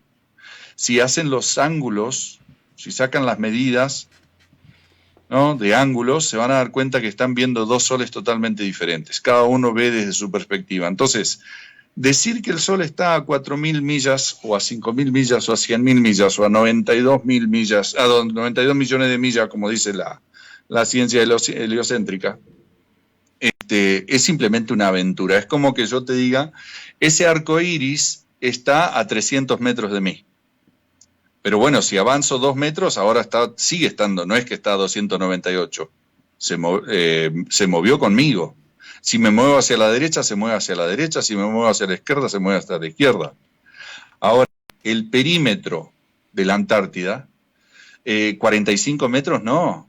O sea, no tiene nada que ver. La costa de la Antártida es variable. Sí, que la altura de las montañas en la Antártida. Del muro de hielo. Sí, no, por supuesto. O sea, la Antártida sí que si buscan en Wikipedia o donde quieran, van a ver que de promedio A hielos de kilómetros. Es el continente más alto. Sí. Sí. Entonces, tiene un promedio de altura, creo, de 4.000 metros o de 2.500 metros. En este momento no recuerdo, se me confunden los números, pero no importa. Es alto. Sí, es bastante alto. Hicimos un programa relacionado con la Antártida y encontrábamos alturas de ese calibre, de miles de kilómetros. Entonces, vamos a decir, todo Uruguay o todo Brasil no es una ínfima altura de lo que es Antártida. Entonces hay una diferencia importante. Sí. Cuando se considera, entonces, en ese sentido sí que es un perímetro elevado que podría considerarse una especie de muro. Pero no es que no estamos hablando de un muro literal, sino que estamos hablando de que la Antártida es el continente más elevado en promedio y que por lo tanto hay una cierta lógica en esto de que sería lo que contiene los océanos en su lugar. Sí. Sabiendo que tomamos a la Antártida por un perímetro, no por una especie de isla o pequeño continente como se lo perfila hoy en día. Sí, yo di este dato de 45 metros porque fue el que encontré en las versiones de los terraplanistas. De Sociedad de la Tierra Plana. Sin modificarle nada. Claro. No, yo por eso entiendo que la decir Antártida tiene bloques de hielo muchísimo más grandes. Es como darle una justificación a las mareas, ¿no? Dice, pega con la pared y regresa, y vuelve a pegar y vuelve a regresar, y así justifican las mareas. Sí, más bien como tener como un contenedor de las aguas que forman los océanos, los mares. Sí, la otra, si la Tierra fuera esférica y girara a 1.400 kilómetros por hora, ¿no creen ustedes que la presión que ejerce el mar sobre los ríos haría que los caudales fueran al revés? ¿Y no consideran ustedes que por la fuerza centrífuga los ríos saldrían de su cauce en sentido contrario a cómo gira la Tierra? Son muchas cosas, Ricardo, ingeniero. Yo les quiero pedir, sobre todo agradecer, Ricardo, tu participación, tu interés. Ojalá no sea ni la primera ni la última ocasión que podemos charlar. ¿Cómo te gustaría concluir este programa? ¿Qué te gustaría expresar ahorita? Cállalo, dilo ahorita o cállalo para siempre. Como en las bodas. No, simplemente invitar a la gente que nos está escuchando, invitar a cuestionar toda la información que tenemos a la mano, no las cosas obvias, ¿no? Sino que, digamos, esperar, por ejemplo, voy a hacer una analogía. Si yo espero que que mi pueblo, ¿no?, donde yo vivo, funcione bien políticamente hablando, que haya equidad, que haya transparencia y demás, ¿es posible eso si a nivel Estado o a nivel nación las cosas están totalmente corruptas? O sea, ¿qué posibilidades hay de rescatar mi propio pequeño ambiente si todo lo demás está corrompido? Entonces, de esa misma manera, quizás lo que te está afectando, lo que este mundo en el que uno vive, que está, digamos, es tan incierto y tiene tantas incongruencias y demás, quizás no se deba simplemente a que el gobierno actual nos está privando la posibilidad de llevar una vida plena. Quizás hay conspiraciones, ¿no?, que significa que personas que están secreteando por detrás, que exceden en muchos órdenes mi entorno inmediato. Y entre las cosas que tengo que replantear son mi historia, mi tiempo y mi espacio. Y en el espacio viene el tema de la tierra. En el tiempo habrá otras cosas para cuestionar, pero en el espacio viene el tema de la tierra. Yo no puedo operar, no puedo ser coherente si no conozco mi espacio, mi terreno. Claro. ¿No? Todos los animales vuelven a sus terrenos, las palomas vuelven a su lugar. Nosotros necesitamos un lugar. Nosotros habitamos un lugar. Uh-huh. Pero si a nosotros nos dicen que nosotros habitamos una ficción, Como que yo te diga que tu casa en realidad es una serie de palabras, es una ficción, es un invento, tu casa no es de la forma que tú la habitas y demás. Entonces yo te engaño en cuanto a tu espacio, nunca encuentras tu propio hábitat, nunca te vas a conocer a profundidad, nunca vas a entrar en coherencia, porque siempre va a estar tu realidad en conflicto con la narrativa que te venden. Entonces es importante cuestionarse las cosas que hemos dado por sentadas. Lamentablemente hoy nos toca cuestionar este tema tan macro, que es el tema de la forma de la Tierra, sí, que parece que estaba tan zanjado y demás, pero nosotros vinimos aquí, estamos aquí para decirte que nosotros también estábamos ahí. También pensábamos que estaba todo bien y que eso era algo que no necesitábamos cuestionarnos. Pero en cuanto nos dimos la oportunidad empezamos a comprender su importancia también. Sí. Entonces, invitar a la gente a simplemente empezar a explorar, tomarse de una punta, de un experimento, de una observación, de una fotografía, y realmente ellos corroborar cada cosa que plantea el modelo esférico. Si plantea que la Tierra gira, bueno, a ver, ¿dónde está el experimento? Pero que me conste, no simplemente leer la literatura al respecto, ¿no? Entonces, empezar a cuestionarse por una punta, y yo propongo que esa actividad les abrirá puertas, ventanas mentales, y los llevará a mayor reflexión. Tendrán un mejor entendimiento de su entorno y de sí mismos por consecuencia. Claro, estamos muy de acuerdo contigo. Ingeniero, ¿cómo le gustaría concluir? Bueno, muchísimas gracias, Ricardo. Quédate tantito con nosotros para que escuches cuando menos nuestras conclusiones. Ven, para ahondar en este tema de la Tierra plana, yo les recomendaría consultar el libro que se llama Astronomía Cetética, de Samuel Birley, Row Botham. Ahí van a encontrar multitud de información relacionada con este tema. Es obligado conocerlo para poder discutir sobre este tema. Bien, también les aprovecharía para decirles que hay una aplicación para calcular esas distancias que ya estábamos viendo, las distancias tanto en la curva, en el disco, en la Tierra plana, como en la Tierra esférica. En un momento más nos va a hacer favor de pasarles el dato nuestro compañero Ajax Mondragón. Sí, en las redes sociales, en los chats va a aparecer. Bien, y finalmente, pues yo aconsejaría, y ya estoy viejo para hacerlo, y por eso lo hago, sí, que no demos por mal nada. O sea, no demos por, ¿cómo les diré? Prejuzgar nada. Es decir, no porque algo no lo entendamos, lo vamos a desechar. Muchas veces por la flojera de no tratar de entender la situación, desechamos las cosas. Yo les sugeriría que no se vayan a ese extremo.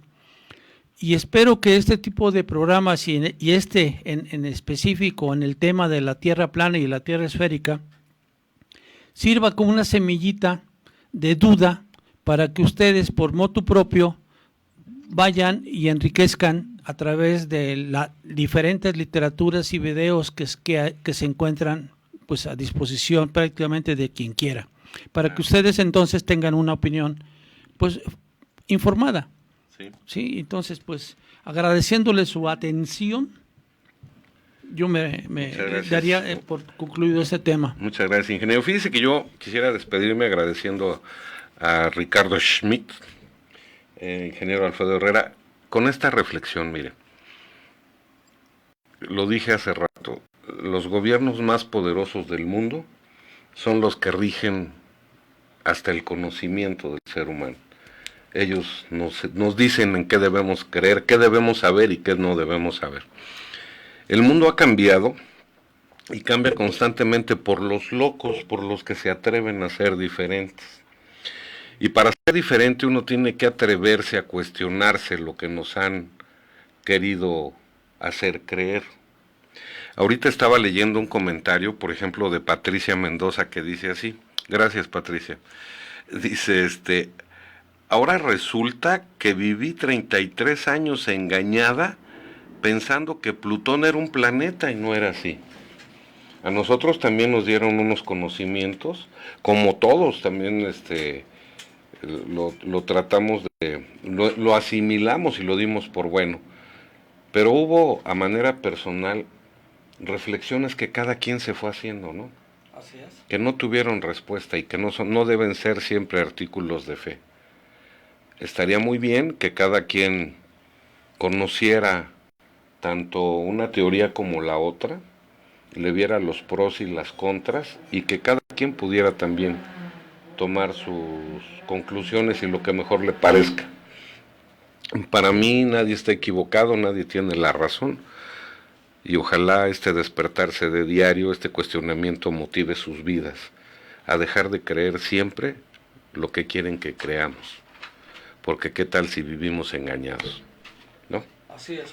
Muchas gracias. Una producción de Cristian Aguilar, Ajax Mondragón en los controles, Ricardo Schmidt, gracias, ingeniero Alfredo Herrera, señora Margarita. Esto es Tercera Llamada en Señales Ocultas. Dios habita en sus corazones. Gracias a usted por la invitación. No nos cortes, Ricardo, permítenos. Dios habita en sus corazones y hay que pensar lo que realmente es importante en la vida. ¿De qué queremos, de qué nos sirve ir a Marte, a la Luna, si no podemos comprender qué estamos haciendo aquí? Nos vemos la próxima. Dios quede con ustedes.